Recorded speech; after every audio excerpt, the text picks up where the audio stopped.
मुझे ठीक से तो याद नहीं, लेकिन शायद उस वक्त रात के कुछ 11 बज रहे थे। घंघोर अंधेरा था और इस रात को ट्रक चलाना मेरे लिए बहुत मुश्किल का काम था।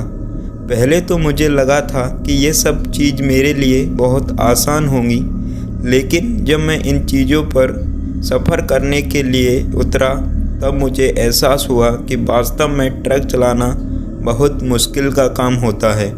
दोस्तों, मेरा नाम विजय है और मैं मध्य प्रदेश के एक छोटे से गांव से बिलोंग करता हूं। कभी कभी मुझे अपने ट्रक को लेकर रात को निकलना पड़ता था और आज भी कुछ ऐसा ही था जब मैं अपने ट्रक को लेकर शिमला की ओर माल डिलीवर करने निकला था। मेरे साथ मेरा दोस्त जो कि मेरा हेल्पर भी है, जिसका नाम राजू है, और राजू मेरे साथ कई सालों से काम कर रहा है, इसलिए वो मेरा एक दोस्त भी बन चुका था। तो दोस्तों, कहानी की शुरुआत यहीं से होती है, पर कहानी को शुरू करने से पहले आपने अगर अभी तक इस चैनल को सब्सक्राइब नहीं किया है तो दोस्तों सब्सक्राइब कर लेना, क्योंकि आपको इस चैनल पर सुनने को मिलती हैं सच्ची और भूतिया कहानियाँ। तो चलिए और करते हैं आज इस कहानी को शुरू। रात का अंधेरा चारों ओर फैला हुआ था। सन्नाटा और घने जंगलों के बीच से होकर हमारा पुराना ट्रक आगे की तरफ बढ़ रहा था। ट्रक के ड्राइवर पर ड्राइविंग सीट पर मैं बैठा था और मैं एक अनुभवी ड्राइवर था। मेरे साथ मेरी मदद के लिए मेरा पुराना दोस्त राजू था। हम दोनों के चेहरे पर हल्की थकान और आंखों में नींद का हल्का सा एहसास था, लेकिन हमें शिमला तक पहुंचना था, चाहे जो भी हो जाए। रास्ते में अचानक तेज बारिश शुरू हो गई और घने बादलों ने आसमान को घेर लिया और तेज हवाओं ने पेड़ों को झकझोर कर दिया था। ट्रक की हेडलाइट के अलावा चारों ओर कुछ भी दिखाई नहीं दे रहा था। बारिश की बूंदें ट्रक की विंडशील्ड पर तेजी से गिर रही थी, जिससे रास्ता और धुंधला हो गया था। मैंने स्टीयरिंग व्हील पर अपनी पकड़ और भी मजबूत कर ली और ट्रक की गति को थोड़ा कम कर दिया। मैंने राजू से कहा, राजू, लगता है हमें कुछ देर रुकना पड़ेगा, ये रास्ता ठीक नहीं लग रहा। मैं चिंतित स्वर में कहा। राजू ने सिर हिलाते हुए कहा, हाँ भैया, पर रुकने की जगह कहाँ है? यहाँ तो चारों ओर घना जंगल है। कुछ दूर आगे बढ़ने के बाद हमें एक सड़क के किनारे एक पुराना ढाबा दिखाई दिया।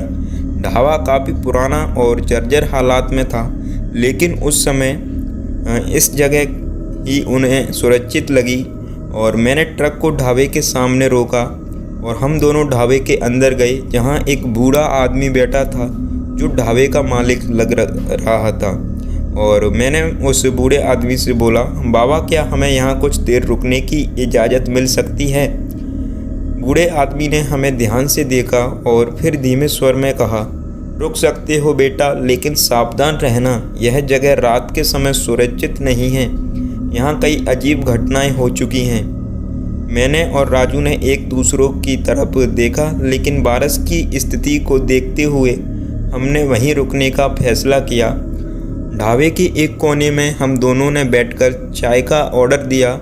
बूढ़े आदमी ने चाय बनाकर हमारे सामने रख दी और उन्होंने कहा, ज़्यादा देर मत रुकना, रात के 12 बजे से पहले यहाँ से रवाना हो जाना। चाय पीते पीते हम दोनों को नींद आने लगी।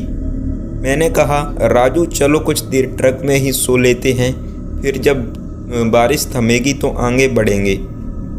हम दोनों ट्रक में लौट आए और सीट पर ही सोने की कोशिश करने लगे, लेकिन रात का सन्नाटा और बूढ़े आदमी की बातें हमारे दिमाग में घूम रही थी। राजू ने कहा, भैया, वो बूढ़ा आदमी कह रहा था, आपको क्या लगता है इस बारे में? मैंने हल्की सी मुस्कान के साथ कहा, अरे राजू, ये सब बुढ़ापे की बातें हैं, डरने की कोई ज़रूरत नहीं है।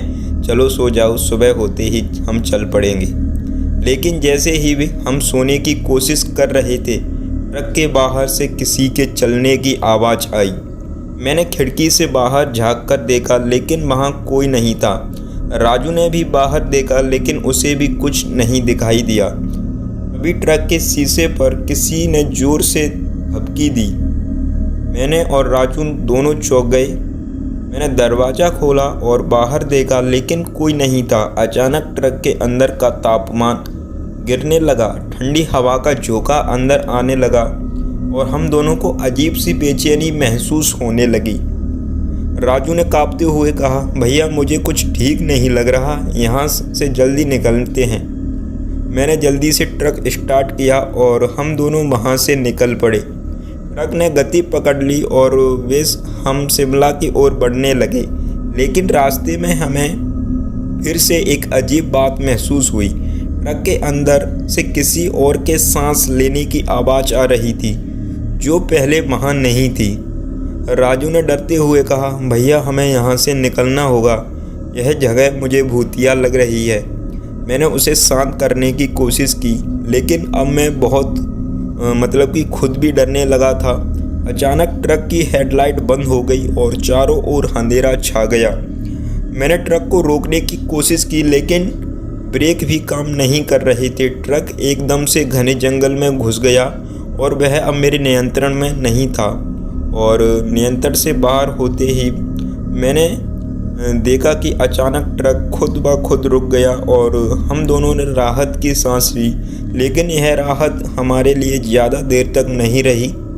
ट्रक के सामने अचानक एक सफ़ेद साया दिखाई दिया, जो धीरे धीरे हमारी ओर बढ़ने लगा। मैंने और राजू ने देखा कि वह साया एक औरत का था, जिसके चेहरे पर एक गहरे घाव थे और आंखें लाल चमक रही थी। उसको होठों पर एक खौफनाक मुस्कान थी।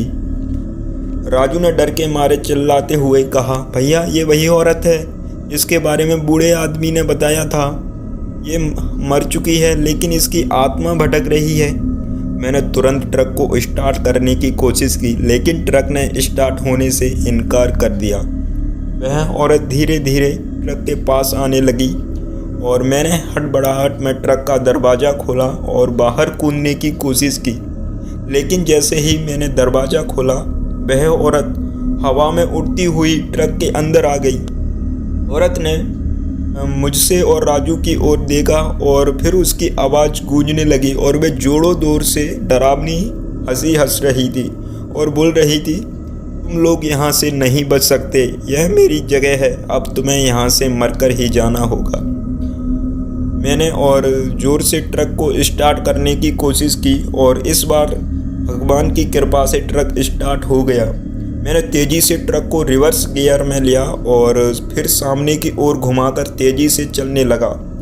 वह औरत गायब हो गई, लेकिन उसकी हंसी ट्रक के अंदर गूंजती रही। ट्रक अब पूरी गति से शिमला की ओर भाग रहा था। विजय और मतलब मैं और राजू के दिल की धड़कनें तेज हो गई। उन्हें समझ नहीं आ रहा था कि क्या करें। हम दोनों ने पीछे मुड़कर देखा, लेकिन वह औरत अब नहीं दिखाई दे रही थी।